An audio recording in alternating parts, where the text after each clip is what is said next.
আমাদের কালেকটিভ মেমোরিতে রেখা দেওয়ার জন্য কালচারাল অ্যাসেট তৈরি করতে হয়। সেই কালচারাল অ্যাসেট তৈরির কাজটা যেন অন্য কেউ না নেয়। আমি একটা এক্সাম্পল দিই। খোকা ঘুমালো, পাড়া জোড়ালো, বর্গি এলো দেশে, বুলবুলিতে ধান খেয়েছে, খাজনা দেবো কিসে। এই যে লুলাবাই, লুলাবাই মানে রাতের ঘুম পাড়ানি গান, এর মধ্যে কিন্তু লুকায় আছে সেই বর্বর আগ্রাসনের কথা, যুগের পর যুগ ধরে বর্গিরা এসে যে বর্বর আক্রমণ চালাইছিল বাংলায়, সেটার কথা।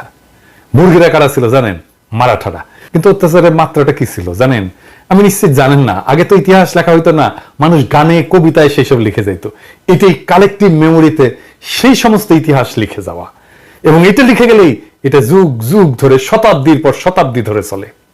এক বাঙালি কবি এই বর্গির হামলা নিয়ে লিখছিল, গঙ্গারাম, ধর্মে হিন্দু, সেটা কবিতা লিখছিল সেই সময়, ওই সময়ের ভাষায়। শোনাই তাইলে, শুনলে হয়তো ভালো লাগবে না, আমারও শোনাইতে ভালো লাগবে না, কিন্তু আমাদের যুগ যুগ সঞ্চিত বেদনার উৎস কিভাবে গানে কবিতায় আমরা লিখে রাখছিলাম।